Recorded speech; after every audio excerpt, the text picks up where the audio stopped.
as you know, from Santhera. I'm in charge of working with the DMD patient groups. The reason that join us today is because Santhera has shared recently 2 press releases with relevant information for all Duchenne community. One was a press release about the completion of enrollment of phase 3 SIDEROS study, and the other second press release was dedicated to an update on the ongoing regulatory review of Puldysa by the CHMP in Duchenne. In a normal context, we would probably meeting you face to face to share these updates with you. But due to the COVID situation, we found that having this TC would be a suitable way to inform you and to answer to potential questions you may have. Before I finish my short introduction and welcome, I wish to share with you that I have with me my colleagues from the headquarters, from different departments, from medical, from regulatory, from clinical development and business development. And also I have with me my colleagues from the different affiliates that we have in the different countries. Finally, from the patient groups, we are numerous. So we have in total 20 patient groups. We have World Duchenne Organization, Duchenne Data Foundation. We have the Neuromuscular Association from Portugal, the Spanish DMD Parent Project group. We have Little Steps from Israel, DMD Parent Project from Italy. We have Progina from Switzerland, Action Duchenne from UK. We have Duchenne UK as well. We have the DMD Hub as well with us today. Then we also have the Swedish Foundation for Duchenne. We have the Norwegian Muscle Disease Foundation as well, and the DMD Parent Project from Finland. And finally, we have IFM from France, Duchenne Parent Project from Belgium, the Neuromuscular Disease Association from Belgium. We have DMD Parent Project from Romania, from Hungary as well. We also have the DMD Parent Project from Slovenia. And finally, we have the DMD Parent Project Association from Czech Republic and Duchenne from Czech Republic as well. So on behalf of Santhera, we thank your interest and availability. And now I give the floor to you, Xavier, who, you will share with us the sum up, and then we will open the forum for potential questions from the community. Thanks, Xavier. Thank you, Vanessa, and good afternoon, everybody. I'd also like to say thank you for making the time to be available for us to be able to have this conversation. We're very grateful, given the busy schedules we must all have. And so the idea of this update is I'd like it to be a conversation. So I don't have many slides to share with you, but I just wanted to take you through some of the key background and some of the key information so that you can understand better the facts behind the press releases. And then really, as an organization, we're here to have a discussion with you in terms of anything that's of interest to you. And so really what I wanted to do in terms of the objective of this short presentation is to discuss the 2 press releases. The first, as you know, was an announcement on May 20th, where Santhera announced the completion of enrollment into the SIDEROS study. And then the second press release on May 29th was a regulatory update in terms of the current regulatory procedure for Puldysa for patients not taking steroids, and to answer any questions you may have regarding that and any future plans we have. I just wanted to remind you, first of all, about our overall clinical development program. Of course, we have the pivotal phase 3 study, DELOS, which you'll be aware of. Recently, we published also in neuromuscular disorders the SIDEROS study, which was a retrospective analysis of efficacy up to 6 years in 18 patients who had originally started DELOS, but had completed this up to average 4, but up to 6 years of additional treatment on a compassionate use basis. And the subject of this, of course, discussion is the SIDEROS study, which we'll discuss in some details, and the SIDEROS extension study. And collectively, this actually is the data package that we are in discussions currently with the regulators. So when we discuss some of the information behind the press releases, we may refer to some of these additional studies. So I just wanted you to have a visualization of it as we go on. And so first, in terms of the SIDEROS study and the completion of recruitment, as you know, we had planned originally 266 patients, and that was based on the need for 226 patients and to account for about a 15% dropout rate. And so that's where we had started from. This, just to remind you, is the press release that was out on the 20th. And what I wanted to do, with your permission, is to just go through some of the background as to how we designed the study and how it is now that we are able to complete recruitment, but also then go on to assess the feasibility of an interim analysis. Now, when we originally designed the SIDEROS study, it was based on data. So when we designed the study, the power and the sample size calculation, we have to base it on some assumptions. Now, at the time, there were no other clinical studies in this phase of DMD, in respiratory function decline. And so we had to take some insights from natural history. And based on that natural history, we had a variability, and that's the measure of consistency and repeatability of the test measure in FVC percent predicted for SIDEROS. And we had assumed, based on synergy data, for that to be around 9% variability, and you'll see that in the table below. Now, 9% variability and an assumed effect size, the treatment benefit size, gave us the number of 266.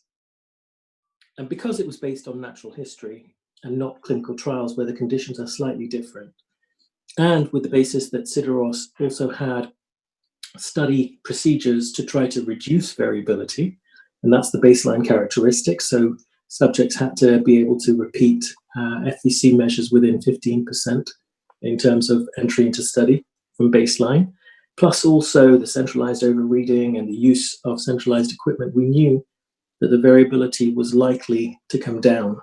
And so the protocol allowed for a sample size reassessment. And what we can do with a sample size reassessment, if you're not familiar with it, it allows us to look at the variability and to see whether the original sample size was too small, or whether we needed additional patients to be enrolled, or whether in fact we were able to stop where we had assumed we could stop.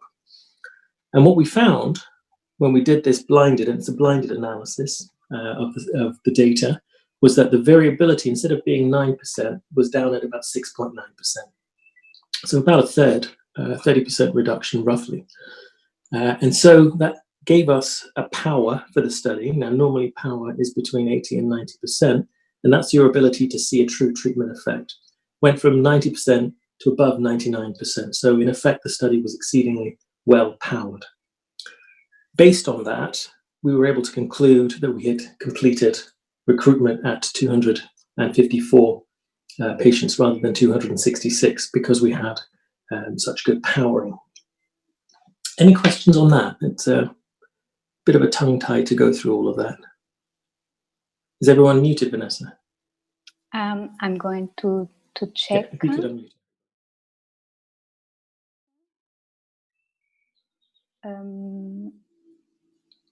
So I'm having,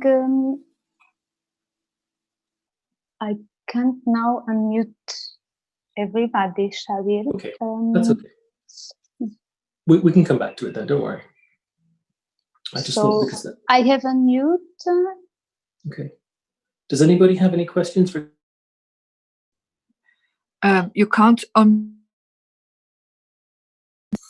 You cannot unmute everybody. If somebody wants to say something, they have to unmute themselves.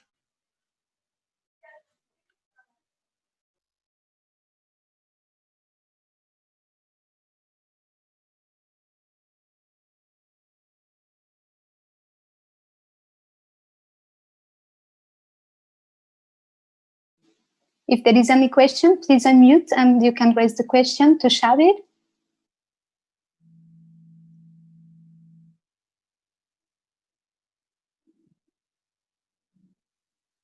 So I think Xavier You probably you have to unmute also yourself.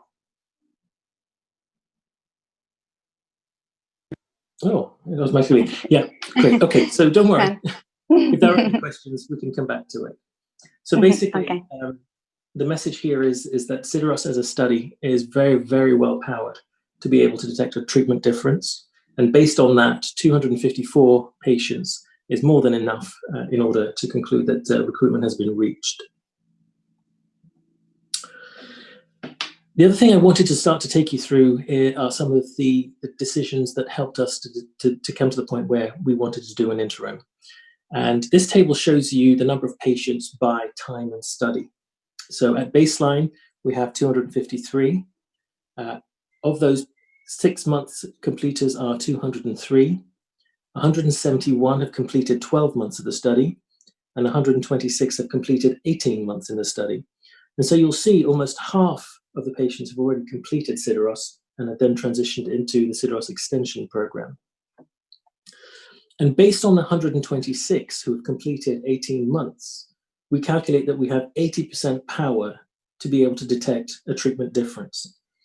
And so that tells us that actually the data availability, the amount of data that we have, is sufficient for an interim analysis. And this is really the basis of the decision for the interim, but also the press release, of course. We're currently, of course, in discussion with the regulators just to go through some of these assumptions and get their views, and I'm happy to share some of the other decisions that have come out in due course. And so on the basis of the interim, one of the questions I do get is, what are the possible outcomes of the interim analysis? And what you'll see, which is usual for interim analyses, is that you'll often have,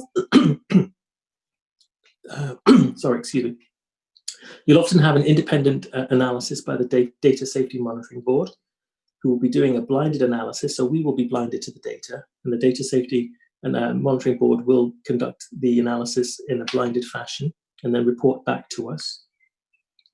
And for that to happen, of course, that we need to lock the database. The analysis will be conducted by the Data Safety Monitoring Board, and then they will make a recommendation to us either to stop the study because of overwhelming efficacy. And what we mean by overwhelming efficacy is overwhelming evidence of efficacy.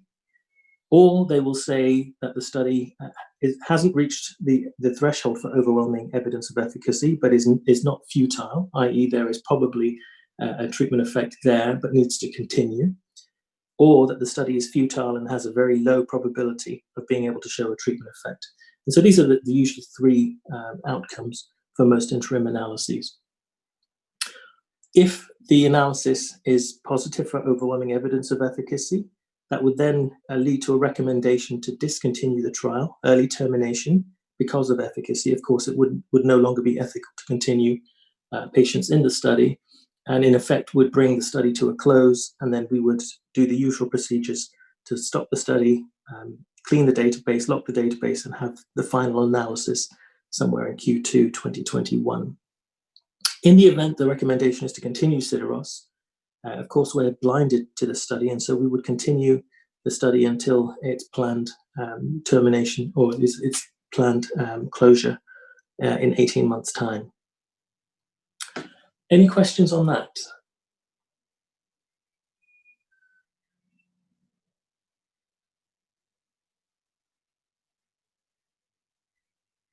Okay. And so the question, maybe, Shabir, sorry, just maybe to say that if you want to say something, you can unmute yourself. Okay. Yes, please, Shabir. Okay. And so the next question I often get is that in the event that the study interim analysis is positive and the decision is made to stop the study, what then happens to patients who are within the study? And of course, we already have up and running the SIDEROS extension study, which is the open label extension study, which we would expect then to be offered, of course, to anyone who wanted to continue treatment. And that has an 18-month in the extension study, but then we also have an additional 24-month optional extension to the extension study, in which actually some patients have already started to roll from the 18 months into the 24-month phase. And so our hope is that anyone who felt that they wanted to continue would be able to then continue for that period of time. So that process is already there, and that option is being taken up already at this time. Any questions at all on the interim analysis? I was hoping that we'd have a discussion if there were questions so that we could address them. I didn't want to have too many slides to present. So if there are questions, you can either put them in the chat or unmute yourself, and you can raise the question.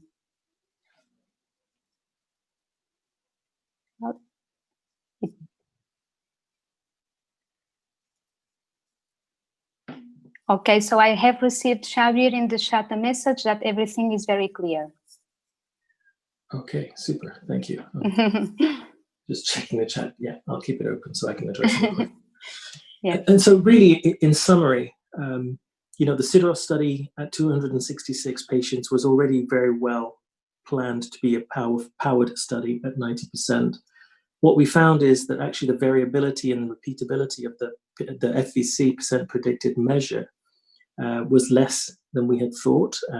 So in fact, everyone who's managed to do the test has done it to a better standard and a better quality than we had anticipated. And really what that means is that the study data is less variable, there's less noise in the data. That actually gives us much more power in the study to be able to detect a treatment effect. That's the first point. And the second point is that because we have 126 patients who have already completed 18 months, and that because of the variability and the power, gives us about an 80% chance of seeing a treatment effect, which is, substantially large. I mean, that's normally what would power an entire study sometimes to be able to look at. And so we feel very confident that an interim analysis is possible, and that should there be a treatment effect, we would be able to see it in a very robust manner. Our hope is that by doing this, that we are actually able to conclude the study about a year, 18 months ahead of time in terms of the planned phase of the study. But really the important thing and the critical thing for us is to be able to submit this to regulators and potentially bring Puldysa to market a year, at least a year, if not a little bit more than a year in advance of the current plans. And that's really the basis of the interim analysis. Perhaps we go on to the next section and then I can open up for questions and answers towards the end. What I wanted to do next was just to give you a brief regulatory update, and this really has a focus on the second press release. As you know, we're currently in the procedure to apply for a conditional marketing authorization for Puldysa in steroid non-using patients based on the DELOS study. And so I just wanted to give you an update on that, and also to discuss how potentially the SIDEROS interim data could support that process. Now, on the 29th, you will have seen a second press release in which we announced that the CHMP had agreed to grant us a clock stop. And really what happened was that whilst we were in the regulatory procedure for Puldysa in non-steroid users, in parallel, we were actually conducting this interim analysis feasibility. And we have an opportunity now to be able to integrate this data, even though it's at quite an advanced stage of the regulatory procedure. And this allows us to substantially strengthen the value of the data package that the regulators would be able to assess in a final outcome. And for us, the possibility to introduce this at day 180 was significant. We feel very happy that the regulators consider the SIDEROS data as important. And there is a good scientific rationale as to why the SIDEROS data, although it's in steroid users, is actually very relevant in this procedure. And by having data from 2 phase 3 studies, of course, it makes the data much, much more robust and gives us a much better possibility of getting the final goal of an approval as we intend. And so the decision was made that we would apply to the CHMP for this time, this clock stop, to be able to do the analysis, integrate it at the day 180 stage, which is where we are now, and then really get an outcome that we're all hoping will be positive and good news for the community. And that's in addition to the fact that by doing the interim analysis, of course, we speed up our timelines for a broadening of the label to steroid users. And in fact, we save about a year in the type 2 variation, the broadening of the label. And so what we hope is that we get an outcome from the current procedure in Q4 2020, and then we will have the SIDEROS interim analysis and the final data set, the clinical study report, in Q1 2021, after which we would then go straight back into a regulatory procedure to broaden the label to be able to include steroid users. What we do by doing this is actually save that 1 year. So it could be that we have the broad label earlier than anticipated. And of course, we know that steroids and the use of steroids is incredibly important, and the current standards of care encourage steroid use for as long as possible. And so it would really give us the best opportunity to be able to help those patients who are in respiratory function decline, whether they're on steroids or not. And so that's really the strategic decision we made as a company, to try to integrate the two processes in a timely manner and in an efficient manner to be able to bring the broadest label possible. The other advantage we have with idebenone, of course, is that we're not dependent on the underlying mutation. So Puldysa could be potentially used in any mutation type. And so you could imagine that, as an add-on therapy for steroid users and as a monotherapy for steroid non-users, it could be of value in the advanced stage of DMD, where we will have shown disease modification in slowing down the respiratory function rate decline. I'm going to open it up now just for general questions. That's all I intended to present. I didn't want to have too many slides, but really try to address any questions or concerns the community may have. Mm-hmm. Okay, thanks, Xavi. So I think now we can open for questions from your side.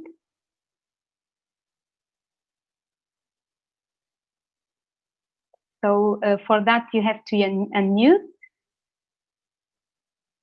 or just drop us the question on the chat. Xavi, you have access to the chat as well, right? In case yes, yes, I do. Okay. Yeah. Okay, great. Thank you, Bjorn. I'm glad you agree that you think it's a valuable thing to try to bring this all together.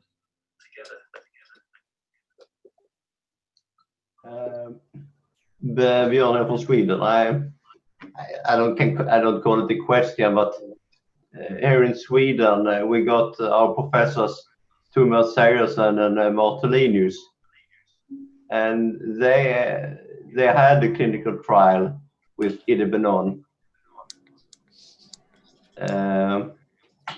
Too bad they couldn't attend today, because I am not the right man for. It's kind of advanced. We'd be happy to follow up with them. Yeah, I'm sure some of my colleagues can help make that happen. I will tell them about this, and so they will be in touch. Thank you, Bjorn. Yeah. Thank you. I think we have Janet. Yes, hi. Hi, Janet. Hi there. What I'd like to ask, can you guarantee there'll be no gap in the supply of drugs currently under clinical trial conditions and regulatory approval? So are you talking about people who are in SIDEROS and going into SIDEROS extension, Janet? Or Yes, my son is in the extension trial. Oh yeah, sure. So of course there will be continued supply of treatment.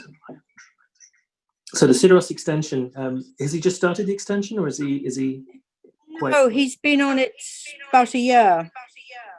Okay, so we've actually extended the period of the extension study by another 2 years, and that was really in mind to make sure that we had enough time to complete all the regulatory procedures we needed to. But that was on the old timelines.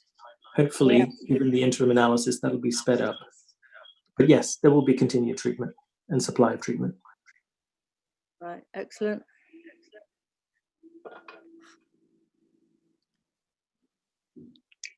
Any other questions? Oh, hang on, in the chat. Can you see? I think there is one question from Joaquim from Portugal, Xavier. Mm-hmm.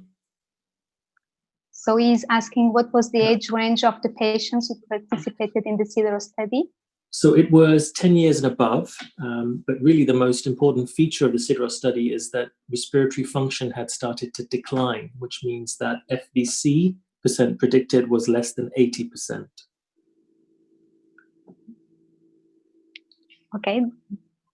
Then we have 4 questions from David from Duchenne organization.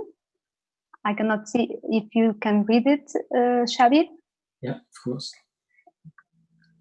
It says, when idebenone or Puldysa will be approved by the EMA, and when they will be able to manufacture and supply enough medicines for the European market, I understand. So we're hoping that a decision by the CHMP will be reached towards the end of the year in Q4, which means that if that's successful, we will be able to introduce Puldysa to the market sometime, probably Q1 in 2021. And as part of that, of course, we have already the manufacturing capability to make sure that the supply is enough in accordance to how we launch the product. So that's not a problem. We don't have a scale-up problem in terms of manufacturing. How can patient organizations help to speed up the process? That's a very kind offer, thank you. We're already at quite a late stage of the regulatory process. You know, we're already at the final step, the final analysis. So really it just comes down to getting the interim analysis done as quickly as possible and seeing what the outcome of that is, and then really seeing what the rest of the regulatory procedure looks like. We've certainly had a fantastic collaboration with the community in terms of some of the work we've done designing the confirmatory trial, the post-approval confirmatory trial, but also around Puldysa and its positioning in the market. I think the one area where perhaps we would really appreciate your help is to think about how to educate everybody around the importance of treating respiratory function decline and making sure that respiratory function is an important aspect of care. Of course, once the medicine is available, you know, we will do our best to try to educate the clinical community. But, you know, quite often, of course, having knowledge and being able to have that discussion with your treating physician is also important. So if you could provide us feedback into how we could try to help educate the community, how we could try to think about the importance of just explaining respiratory function decline and the challenge around managing respiratory function and the importance of respiratory function. We're hoping that after approval, we will need to do a confirmatory trial, which will be a post-approval confirmatory trial. And of course, once we have the approval, we'll share with you the details of the trial. We are working with members of the community on the design of the trial quite intimately. And so, of course, we'd really appreciate your help to think about how to let people know about the trial and the importance of the trial. So we'll talk to you about that hopefully quite soon. I think those are my main points. I don't know if any of my colleagues have anything else that they think is important for the community to be able to help us with. I think you touched the major points, Xavier, from my side. Yeah. Mm-hmm. Okay. What is the price? I can't talk to that about now. It's not really my function. So what I can tell you is that, of course, as an organization, we're aware of the importance of having a balance between a fair price. I know my colleagues are working very hard to try to understand what that is, and I'm sure they'll be speaking to you on an individual basis about how we're trying to ensure market access and price. Okay, and idebenone does not react with steroids, so why should it be registered only for patients not taking steroids? That's because we're using the DELOS study predominantly at this stage. So the current procedure we're in is limited to steroid non-users because we're using the DELOS data package. Even though we're doing an interim analysis the EMA will only be able to assess the full package once we've done the full clinical study report, and then we'll have to apply for an extension to the label. So that's the reason why at the moment it's only for steroid non-users. We're hoping, of course, by doing the interim analysis, we can speed up the broadening of the label by a year. So that's really one of the key motivators, to make sure that everybody has equal access. Are there any other questions? Just to recall, if you want to raise a question, you have to unmute. I have also received by email, Xavier, in the meantime, from Italy. That is, idebenone does not react with the steroids, so why should it be registered? No, this is the one that you answered, sorry. So the question is, since the drug has been studied for its effect in delay in respiratory decline, were you able to detect also an improvement on motor function? That was the question. That's a very good question. Thank you for that. So our hope is that in the post-approval study, we will be looking at motor function, predominantly upper limb function, and in both terms of functional outcomes and patient-reported outcomes. So it's certainly something that we are intending to be able to look at in more detail.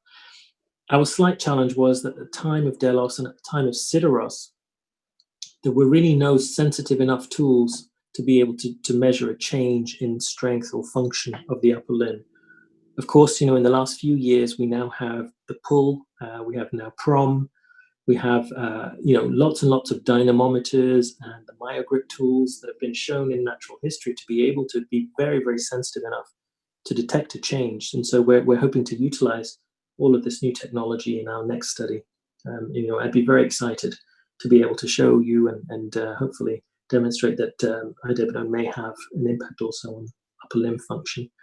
Of course, if it works on the respiratory muscle, there's no reason from the mechanism of action that it wouldn't work on other muscles. And so that's something that we're really focusing on for the next study. Okay. I don't know if there is any other question.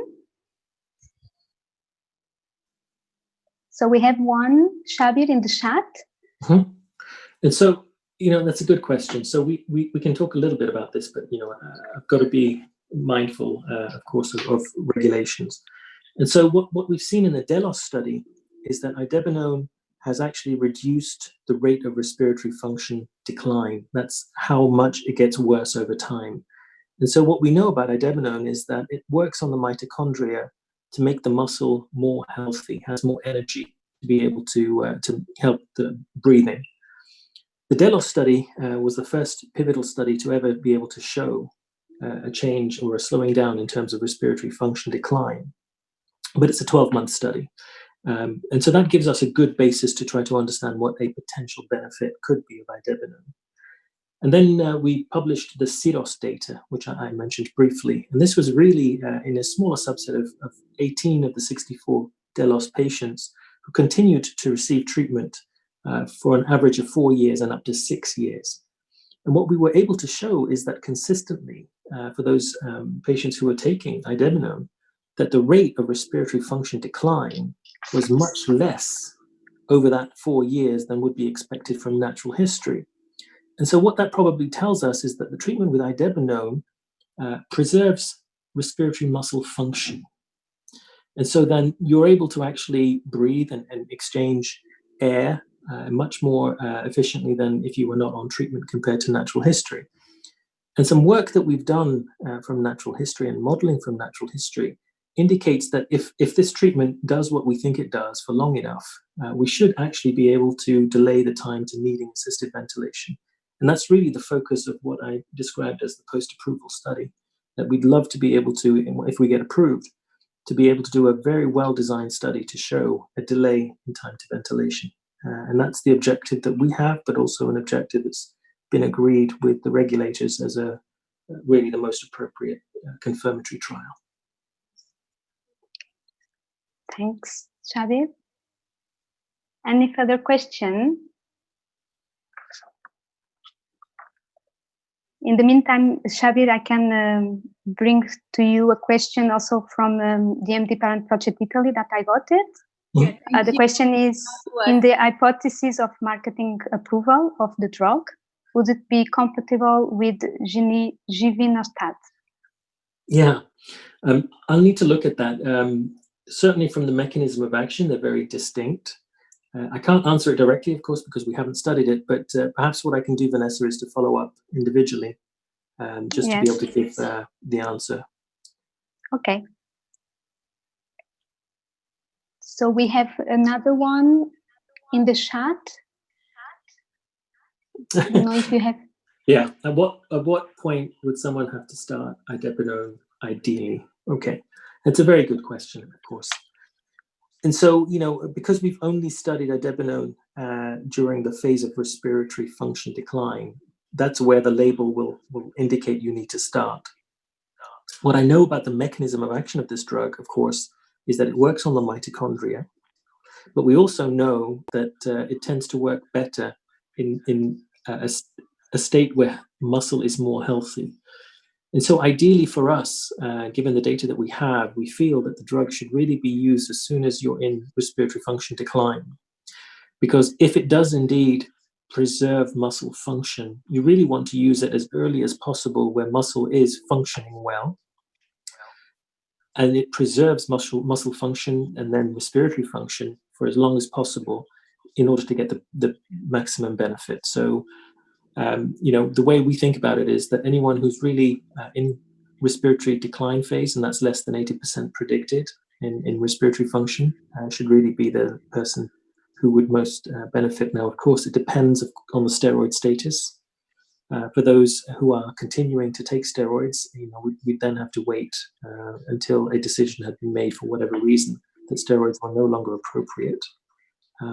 Otherwise, for those who are not on steroids, as early as possible once you've reached decline. Okay, thanks, Xavier. And okay, we have an acknowledgement from Ilaria from Italy. Thank you, Ilaria. Thanks, yes, for your questions also. Any further question that you would like to? Yeah. It's Janet again. Yes.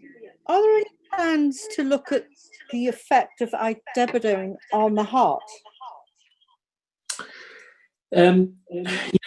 We have toyed with it, Janet. Thank you for that question. The challenge with really looking at the heart is that it's a challenging endpoint. Right now, we don't really know so much about the natural history of cardiac dysfunction. It's a very challenging study. It's something that we're thinking about. And then I think what will probably happen is that if we do manage to get an approval on the drug, it's something we could consider to take forward at that time. The cardiac dysfunction is notoriously difficult for any compound in any development program. But the more we're learning from natural history, but also the more sensitive measures are coming up, functional MRI, of course, being one that's currently of interest, it becomes more feasible. So it's certainly on our mind, Janet. Okay, thank you. Okay, so we are almost reaching the end of the meeting. If there is any other question that you want to share.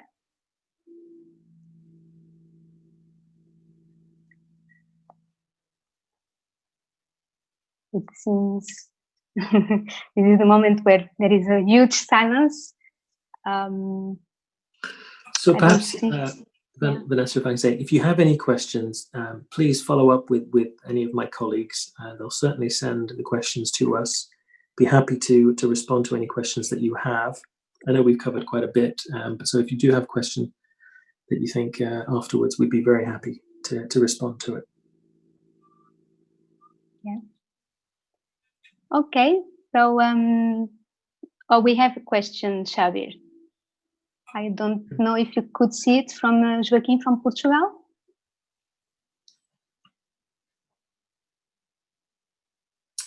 Yeah, very good question again. So what we do know from the Delos study is that the sooner you start idebenone, it seems to indicate that there is a slightly better outcome. We see efficacy at any stage, right? So as long as you have functioning muscle, starting idebenone tends to increase muscle function or preserve muscle function, and you start to have a slowing down of the decline. But we see a slightly bigger effect when you use it earlier. And of course, that makes logical sense. The more muscle that you have that is healthy and functional, of course, with idebenone, the better the outcome. Is it preventative? I don't think we can claim that we can stop respiratory decline, but we can certainly say that treatment with idebenone slows the loss of respiratory function. And yes, my anticipation is that if you use it soon enough, or sooner rather than later, that the outcomes will probably be better. That's also, of course, SIDEROS is a much larger study. And so we'll be able to see, hopefully, those sorts of effects much more clearly than we did in Delos. Delos was a lot smaller as a study. So I'll probably be able to come back to you after the interim analysis with some additional insights on that. Okay, and a last question. I don't know, you can see Xavi from when will you have François. the results of the DSMB? So again, towards Q4, we should have the DSMB results out. So right now, we're just in the phase of discussing with regulators what the interim analysis will look like. And so that's really what takes the time. Doing the analysis itself, once we have the approval of the regulators, it doesn't take long at all. So we're hoping towards Q4, even in the beginning of Q4 or the middle of Q4, that the DSMB will have the results. And that will go straight into the regulatory procedure at day 180 and hopefully give us a very good outcome. Okay, Xavi. So I think we are reaching the end. Again, thanks very much for joining us. Don't hesitate to reach out to me if you have further questions. We will address them. And I hope you can stay well and see you quite soon. I hope also. So I'm going to close the meeting. Thanks so much to everybody. Thank you. Bye. Bye. Thank you all very much. Bye-bye. Bye. Thank you. Bye. Thank you.